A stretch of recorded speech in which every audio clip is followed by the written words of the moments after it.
A few years after high school. La saison 3 de Euphoria débarque bientôt. Il est donc temps de se faire un récap de ce qui s'est passé dans les épisodes précédents. Tu vas m'écouter très attentivement. Tu vas l'aimer, cette histoire, c'est garanti. Bagarre, duel, torture, vengeance, géant, monstre, poursuite, évasion, grand amour, miracle. Cela fait un moment que la série Euphoria de HBO n'a pas laissé ses personnages en morceaux. Avec la saison 3 qui arrive et les bandes annonces qui annoncent déjà un changement majeur, c'est le moment idéal pour revenir sur les événements passés, les points clés des 2 premières saisons et ce qui reste important avant le début de la nouvelle saison. À travers 2 saisons et 2 épisodes de transition, Euphoria a suivi Rue Bennett et son entourage complexe et souvent destructeur. Addiction, deuil, relations toxiques, manipulation, mauvaises décisions prises dans des états d'âme démesurés. Tout y est et les choses se terminent rarement bien. Si vous avez besoin d'un petit rappel avant l'arrivée de la saison 3, voici les points essentiels à retenir. La première saison nous présente Rue Bennett, une adolescente tout juste sortie de cure de désintoxication après une overdose, qui replonge déjà dans ses vieux démons. Sa vie est marquée par l'addiction, des problèmes de santé mentale et le deuil persistant de son père. Dès le début, il est clair que sa guérison n'est pas une priorité. Elle rencontre Jules Vaughn, la nouvelle venue, lors d'une soirée. Les 2 jeunes filles se lient rapidement d'amitié, dormant dans le même lit cette nuit-là et devenant inséparables peu après. Autour d'elle, le monde de East Island se dessine. La relation tumultueuse de Nate Jacobs avec Maddie Perez, Kat Hernandez qui cherche à gagner en confiance grâce au webcamming et Cassie Howard qui tente de gérer une réputation façonnée par le regard des autres. Les agissements de Nate sont à l'origine d'une grande partie du conflit initial. Il trompe Jules en utilisant une fausse identité, puis la fait chanter avec des photos explicites pour protéger son père, Cal Jacobs, qui avait eu une liaison avec elle. Il agresse également violemment Tyler et le contraint à avouer un crime qu'il n'a pas commis. Ce schéma d'intimidation et de contrôle devient rapidement l'un des moteurs de la série. Lors du bal d'hiver, plusieurs intrigues se rejoignent. Cassie a avorté en secret. Maddie et Nate continuent leur cycle de séparation et de retrouvailles. Et Rue confronte Nate, menaçant de les dénoncer, lui et son père. Rue et Jules prévoient de quitter la ville ensemble ce soir-là. À la gare, Rue se rétracte. Jules monte seul dans le train et Rue rentre chez elle et replonge dans ses addictions. C'est une de ces fins qui n'a pas besoin d'être spectaculaire pour être bouleversante.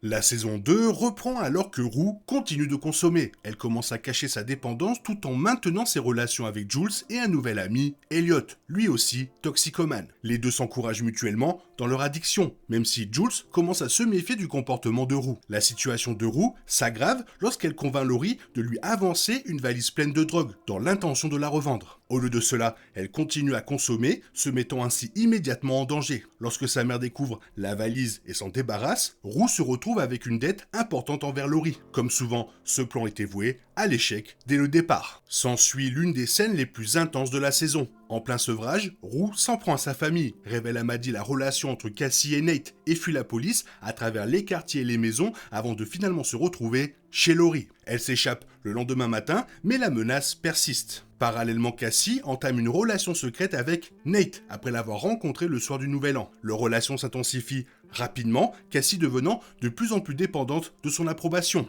Lorsque Maddie découvre la vérité, leur confrontation met fin à leur amitié. L'histoire de Fesco Faze O'Neill se déroule en parallèle. Après la mort de Mouse, la pression monte, tant de la part de la police que des trafiquants de drogue. Dans le dernier épisode, une descente de police à son domicile dégénère en fusillade. Ashtrey abat un informateur avant d'être lui-même tué, et Faze est arrêté avant de pouvoir assister à la pièce de théâtre de Lexi Howard. Cette pièce devient un élément central des derniers épisodes. Lexi met en scène une production inspirée de sa vie et de son entourage, relatant des événements et des relations devant toute l'école. Cela provoque des confrontations, notamment entre Cassie et Nate, et oblige plusieurs personnages à se voir sous un nouveau jour. C'est chaotique, personnel est typiquement le genre de choses qui ne pouvaient que mal tourner. À la fin de la saison, Rue commence à se racheter et affirme être resté sobre jusqu'à la fin de l'année scolaire, même si sa stabilité à long terme demeure incertaine. Malgré tout ce qui se passe autour d'elle, Rue demeure le pilier émotionnel de la série. Sa narration structure le récit, même si elle reconnaît à plusieurs reprises ne pas être toujours fiable. Au fil des 2 saisons, Rue oscille entre rechute, déni et bref tentative de guérison. Sa relation avec Ali prend une importance croissante, notamment après la première saison, où leur longue conversation révèle à quel point elle lutte pour survivre, et encore plus pour rester sobre. La 2e saison la pousse à bout, détruisant presque toutes ses relations avant qu'elle n'essaie de les réparer. Sa sobriété à la fin de la saison est présentée comme un pas en avant, mais pas comme une résolution. Dans cette série, ces 2 notions sont très différentes. La relation entre Rue et Jules est l'une des plus importantes de la série, mais elle est constamment instable. Les sentiments de Rue sont intenses et souvent liés à son besoin de soutien émotionnel, tandis que Jules peine à gérer la pression que cela engendre. Les expériences de Jules avec Nate et Cal façonnent une grande partie de son intrigue, surtout dans la saison 1. Dans la saison 2, sa relation avec Rue est compliquée par le secret. Rue cache sa consommation de drogue et continue d'en consommer avec Elliot.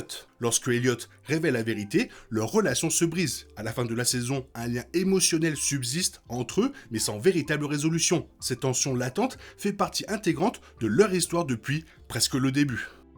Les agissements de Nate continuent d'affecter presque tous les personnages. Son comportement est dicté par le besoin de contrôle, la violence et sa relation avec son père. Tout au long des 2 saisons, il manipule les situations à son avantage, allant jusqu'à piéger Tyler et à exercer une influence sur Maddie, puis sur Cassie. Sa capacité à se défaire de ses responsabilités et à garder le contrôle lui permet d'échapper aux conséquences de ses actes. Même lorsqu'il semble agir pour le bien, il y a généralement une intention plus sombre ou intéressée derrière ses actions. Il rend bien l'enregistrement concernant Jules et dénonce ensuite son père à la police, mais aucun de ses actes ne témoigne d'un changement de comportement significatif.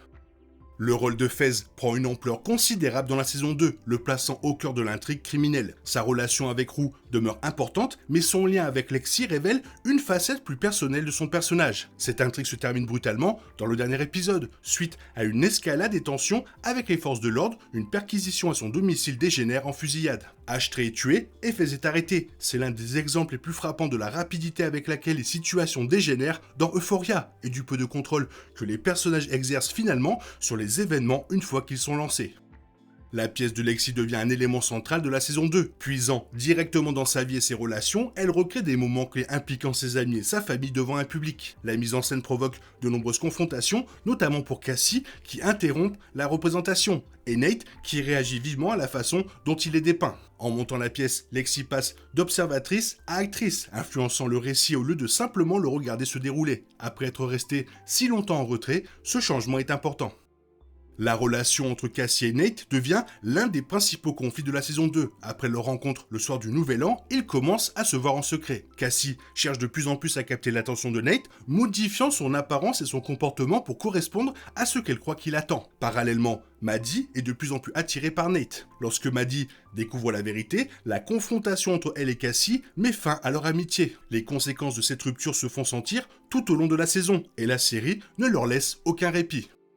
Vu l'engouement suscité par cette saison 3 et la place prépondérante qu'occupe Euphoria dans la culture populaire, ces nouveaux épisodes sont à ne pas manquer sous aucun prétexte. Si de nombreuses séries pour adolescents abordent toute une gamme d'expériences, du premier amour à la sexualité, en passant par les craintes de grossesse, la pression familiale, la santé mentale, l'alcool et la toxicomanie, Euphoria est à l'opposé d'une série pour adolescents. Ces personnages sont souvent confrontés à des situations difficiles et l'histoire ne se termine pas bien. Ici, pas de monologue larmoyant. Il est indéniable qu'Euphoria peut être difficile à regarder, mais c'est ce qui en fait une série importante. Tout en étant constamment tenu en haleine, impatient de découvrir la suite des aventures des personnages, les spectateurs sont également amenés à réfléchir aux questions que soulève la série. L'évolution du personnage de Rue est profonde et significative, illustrant ce que signifie être jeune, perdu et en quête d'amour. Certains ont affirmé que Rue est trop souvent montré en train de consommer des drogues, et une association a déclaré que la série choisit de glorifier à tort cette pratique. Dans une interview accordée à Entertainment Weekly en 2022,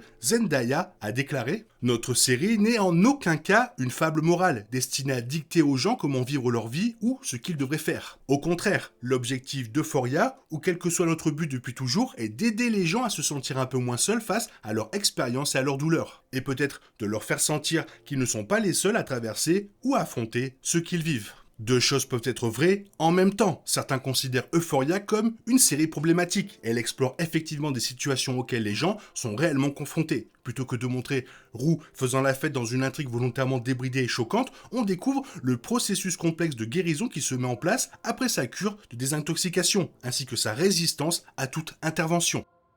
La nouvelle saison fait un bond de 5 ans dans le temps. Dans la deuxième bande-annonce de la saison 3, des agents de la DEA interrogent Roux qui s'exclame « Moi, au Mexique ?» Puis, lorsqu'on voit Cassie en robe de mariée, l'atmosphère est tout sauf paisible et joyeuse. Roux, qui a déjà beaucoup souffert ces 2 dernières saisons, est désormais en difficulté, impliqué dans un trafic de drogue. Le moment le plus saisissant de la bande-annonce est sans doute celui où Roux dit à Laurie « Alamo a essayé de me tuer, il va faire la même chose avec toi ». La relation complexe entre Cassie, Nate et Maddie est toujours présente. Maddie gérant le compte OnlyFans de Cassie. Cela ajoute une nouvelle dimension à l'histoire, car on comprend que Nate désapprouve la décision de Cassie et qu'il n'accepte pas la présence de Maddie dans sa vie. Cassie lui rappelle qu'ils étaient meilleurs amis, ce qui promet une nouvelle saison intense abordant des questions essentielles sur les amitiés sincères et toxiques. Le débat sur ce qui est approprié dans une série sur le passage à l'âge adulte étant récurrent, le compte OnlyFans de Cassie ne manquera pas de faire parler de lui. Cependant, le comportement exécrable et parfois terrifiant de Nate est précisément le but recherché. Loin d'une douce histoire d'amour, la série dépeint une relation sombre, loin d'être saine et bienveillante. Dans quelques jours seulement, nous pourrons enfin découvrir la saison 3 et voir où en sont les personnages.